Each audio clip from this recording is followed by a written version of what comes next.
Hello, my name is Robbie Ferry and welcome to my YouTube channel. If you haven't subscribed yet, why not? No, I'm kidding.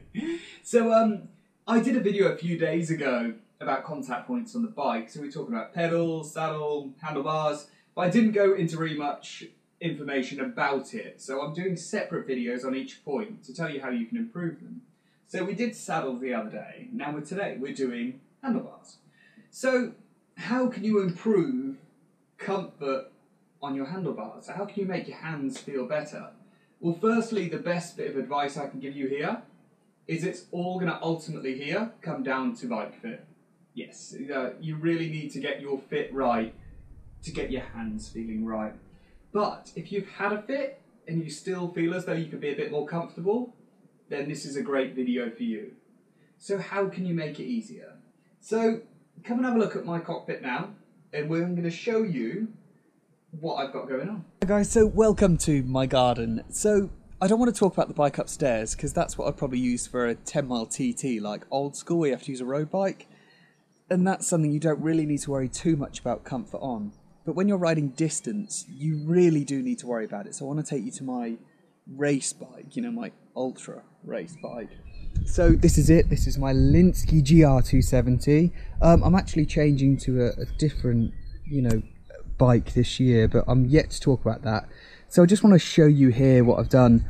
So to make it as comfortable for me as possible, I'm actually using, these are the Pro Discover bars. What I love about these is, if you look here, this is actually coming to the top a lot wider than it is on the side. So you've got these lovely flat tops that really, when you're riding, make your arms feel absolutely lovely, really nice, takes the pressure off just these points here. Because this point here, if you cut off the circulation to the bottom there, you can see my puppy's just walked in, you cut off the circulation there, that's when you start losing feeling in those little fingers.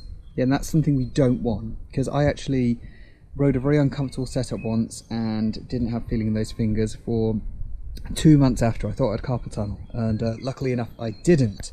So next, I actually use Pro Bar Tape. I love this stuff, it's really good. I've had this on a year and you can see it's not actually really withered at all. It's really nice and thick, really nice and good, and you just know it's going to last. Cheap bar tape doesn't last, unfortunately. So go with good stuff, full stop. And on top of that, I'm actually using Shimano GRX shifters. I love these because they've got really nice flat tops with these little indents, and they seem to really help the positioning here, meaning that I don't suffer with any kind of tingling or numbness in those fingers anymore like I used to. So that's three things there that have really helped: bar tape, flat bars, and flat top shifters. The only thing with flat top bars which makes them difficult sometimes is you have to bring your tri bars really close together. So that's what I've done here. I am a big fan of tri bars because it means you can get your elbows down. So if you've been racing for 2 or 3 days, sometimes you just get a little bit too achy, tight on the hands and your back. You just want to lie down like this, and that's what these bars are good for. Yes, you don't have brakes on the end. You can put gear shifters on the end if you want to, but they are fantastic for that. Don't just see them as a purpose for aerodynamics. See them as a purpose for comfort as well.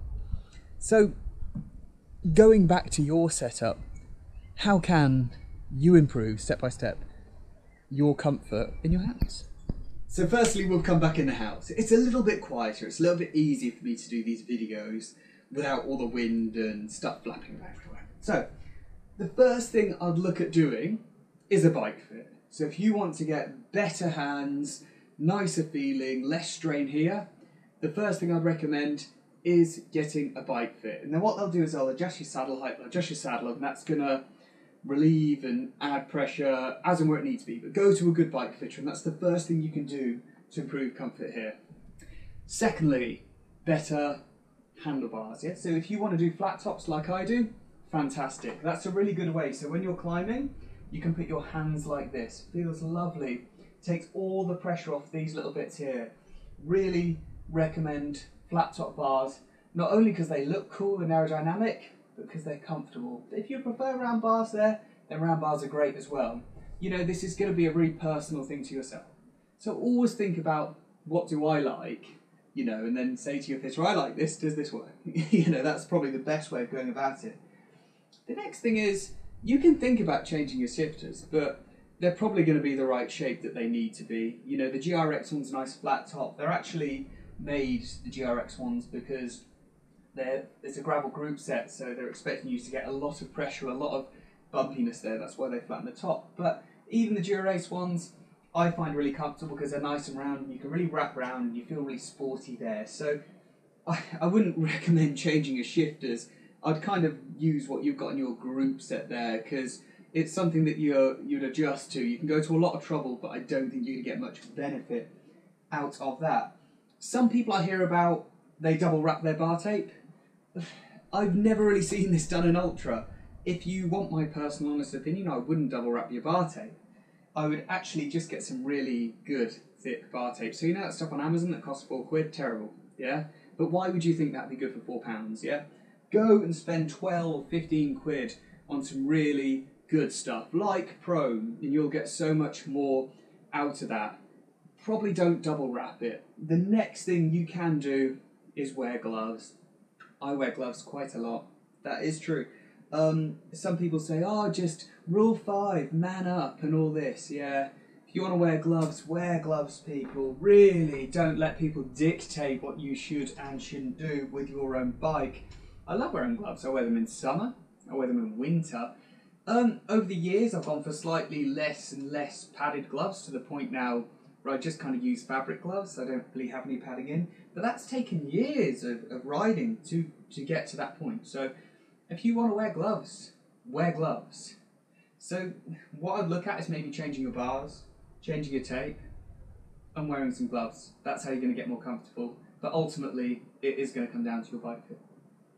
So next, we're going to start doing a video on the pedals and shoes next. So that one's next coming up. So make sure you subscribe, and I hope you found something useful in this video today.